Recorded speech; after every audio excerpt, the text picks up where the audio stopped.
Lo kalau misalnya mau dapat duit banyak dari Instagram, lo harus punya follower banyak. Gue nggak percaya sama pendapat itu, gue nggak percaya sama stigma itu. Gue akan jelasin kenapa itu salah dan kenapa lo bisa dapat uang walaupun lo cuma punya dikit follower.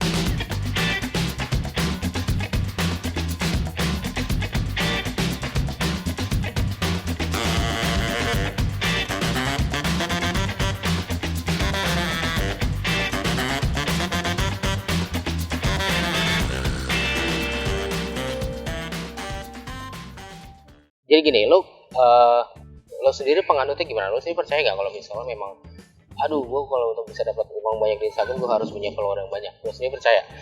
Atau mungkin teman-teman lo ada yang percaya? Nah, gue bilangin dari sekarang ya, kalau misalnya ada teman-teman lo yang ngomong atau berpendapat seperti itu, suruh mereka untuk tonton video ini, karena gue yakin setelah lo setelah lo akan lihat video gue ini, lo akan sadar penjelasan gue ini ternyata gak perlu follower banyak untuk lo bisa menghasilkan uang di Instagram. Salah satu contoh bukti nyata kalau misalnya gue bilang kayak gitu, kenapa? Karena gue pernah ngalamin sendiri. Sekitar 3 bulan yang lalu, waktu awal-awal covid ya, kalau nggak salah, itu bini gue mulai bikin akun Instagram yang isinya dia jualan makanan.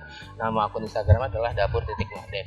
Nah di situ kalau lo nggak percaya, gue tuh bikin mulai dari followernya tuh dari kalau nggak salah 100 kalau nggak salah ya, karena itu dulu bekas akun jualan juga. Ada memang jualan makanan juga, tapi habis itu gue ganti jadi akun jualan makanan buat bini gue, dan itu gue jalanin mulai dari akun kurang lebih punya 100 follower aja, gue udah punya penjualan di situ gue udah bisa menghasilkan jualan. Dan walaupun awal pertama nggak bagus lah ya, cuman 1-2 itu pada saat PO pertama. Lama-lama seiring dengan berjalannya waktu, setiap minggu kita buka PO, follower gue paling cuma nambah jadi sampai 200, cuma nambah 50, tapi orderannya setiap buka PO itu kurang lebih sekitar 50 orderan. Jadi gue nggak perlu punya follower banyak untuk bisa gue jualan di Instagram. Nah, gue akan jelasin gimana cara jualannya, gimana cara lo bisa dapetin uang walaupun hanya followernya sedikit. Tapi pertama, saat lo mulai, gue asumsi lo udah punya produk ya. Produknya apa? Dan ini nggak harus jualan sih. Misalnya gini, lo mau start di Instagram itu orang tujuannya beda-beda. Let's say gue cuma pengen jadi influencer, oke. Gue pengen jualan ke depan, punya produk, oke. Atau gue udah punya produk, gue pengen jualan juga di Instagram, oke juga. Jadi gini, lo jangan jalan di Instagram tanpa lo punya tujuan. Itu kebanyakan orang salah paham, kebanyakan orang nggak ngerti. Yang penting gini, gue mulai aja dulu sok-sok coba di Instagram aktif, sok-sok coba ngomongin tentang produk A, produk B. Tapi begitu ditanya, lo ngapain sharing-sharing gini, nggak tahu. Nah, itu salah besar. Orang-orang yang kayak gitu ujung-ujungnya nggak tahu arahnya, dia jalan baru sebulan, 2 bulan, capek sendiri, akhirnya dia nggak ngerasa dapat apa-apa, nggak ngerasa dapat hasil, dia berhenti, gagal. Akhirnya orang bilang bisnis di Instagram itu jelek. Nggak gitu bro, lo harus punya end goal pertama. Saat lo mulai detik pertama lo konten di Instagram, apapun konten yang lo posting, lo harus punya tujuan. Apa tujuan lo? Misalnya tujuan lo pengen jadi apa? Influencer. Oke, influencernya di bidang apa? Lo pengen jualan. Oke, lo mau jualan apa? Gue pengen launching produk. Oke, produknya apa? Jadi itu semua harus disetting dari awal. Walaupun kalau lo ngeliat influencer yang udah gede, mereka cuma sekedar posting, kesannya mereka nggak punya tujuan untuk posting kehidupan mereka pribadi, ngevlog atau apa. Iya, kesannya nggak punya tujuan, tapi itu sebenarnya mereka sedang melakukan itu karena mereka punya tujuan, dan lu nggak tahu tujuan mereka apa, karena hanya mereka yang tahu, dan mereka dan Tuhan pastinya ya, hanya mereka yang tahu. Jadi saat lo mulai, gue tekanin lagi ya, lo harus punya end goal, tujuan akhir lo itu apa tujuan lo untuk konten Instagram, apa tujuan untuk narik traffic Instagram, dan apa tujuan lo untuk menghasilkan uang di Instagram. Itu harus jelas dulu di awal. Jangan lo mulai melakukan sesuatu yang lo sendiri nggak jelas dan lo nggak tahu arahnya kemana. Itu lo harus start end goal. Next, lo udah punya end goal nih, apa yang lo harus lakukan lagi? Lo harus mulai tahu arahnya kemana. Misalnya lo udah punya produknya, let's say lo mau jualan apa? Daster. Gue kasih contoh, dari kemarin gue seneng pakai contoh daster ini karena temen gue Rian, dia jualan daster, banyak nanya, jadi gue keingetannya saat mau ngasih contoh daster mulu. Nah, contoh lo mau jualan daster, itu lo udah harus tahu arahnya kemana. Lo harus udah mapping niche lo apa. Jadi gini, lo udah punya target mau jualan daster. Kedua, lo harus tentuin niche lo. Niche lu itu adalah kayak kalau bahasa Indonesia itu lah ceruk ya. Gue juga nggak tahu kalau artinya ceruk apa, tapi intinya itu adalah topik pembahasan yang lo mau bahas. Karena gini, lo kalau misalnya jualan di Instagram, lo nggak bisa cuman isinya lo ngisi konten dengan konten jualan. Dari A sampai Z isinya konten feed lo itu jualan. Orang nggak akan ada yang mau masuk, bro. Jadi lo harus isi dengan sesuatu yang bermanfaat. Makanya gunanya lo punya niche. Kalau lo jualan daster, lo harus mikir niche lo apa. Ini yang gue omongin juga sama teman gue itu. Sebelum lari ke niche, lo tanya dulu sama diri lo sendiri, siapa yang akan beli daster lo? Jenis kelamin, usia, lokasi dia. Kalau udah ketemu, hobi dia apa, profesi mereka apa, sukanya apa. Kalau diurutin, let's say daster ya, logika sederhana ya, sudah pasti konsumennya lelaki, konsumennya wanita, pasti cewek.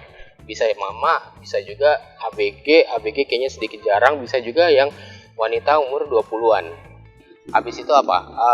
Lo coba gali lagi lokasinya yang mau beli di mana. Apakah lo bisa menjangkau dengan lokasi semua di seluruh Nusantara? Lo bisa menjangkau ke Kalimantan, lo sampai Papua. Kalau oke, fine, berarti nasional. Tapi lo harus mulai mengerucutkan dulu. Nasional pun lo nggak bisa jual ke semuanya. Misalnya lo mulai, oke lah gue mulai dari circle gue sendiri, misalnya Jabodetabek. Oke. Terus habis itu lo mulai pikir lagi ke mereka, hobi mereka apa ya? Apa sih interest mereka dan apa sih yang paling mereka suka? Coba kalau misalnya lo adalah seorang wanita yang suka pakai daster, kira-kira selain pakai daster hobi lo apa? Gue biarin lo mikir. Oke. Contoh misalnya mereka rata-rata adalah ibu rumah tangga yang pakai daster. Apa favorit mereka biasanya? Mungkin mereka suka masak. Atau mungkin mereka juga suka dengan yang namanya belajar tentang parenting. Betul nggak?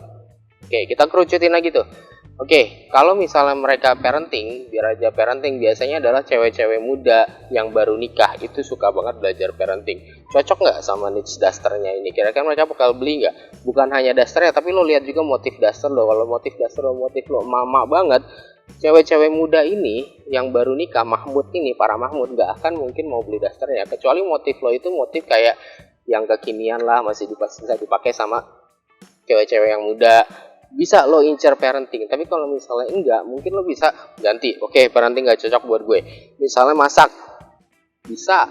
Lo bisa masuk ke itu juga, karena rata-rata ibu-ibu yang suka pakai daster berarti mereka sering berada di rumah atau mungkin sering menghabiskan waktu di rumah, dan biasanya saat di rumah mereka menghabiskan waktunya apa? Masak. Bisa. Atau mungkin lo bisa juga ambil niche apa? Drakor, contoh. Karena mereka rata-rata senang di rumah dan mereka senang drakor. Jadi itu, walaupun lo jualannya daster, lo bisa pilih niche-nya. Niche-nya ini fungsinya apa? Niche ini yang nanti akan menjangkau target market lo. Niche ini yang nanti akan menjangkau orang-orang yang adalah potensi customer lo. Gue ada temen, contoh, dia itu jualan pomade. Di IG-nya dia nggak pernah iklanin pomade-nya sama sekali. Feed-nya nggak ada satupun yang bahas tentang pomade-nya dia. Lo tahu apa isinya di feed dia? Isinya itu tentang olahraga bola, basket. Dua itu aja. Dia bahas bola setiap saat. Hari ini pertandingan lawan ini, ngebahasnya tentang pelatih ini, tentang sini, dia bahas lagi tentang basket. Itu yang dia bahas tuh. Tapi ujung-ujungnya dia jualan pomade.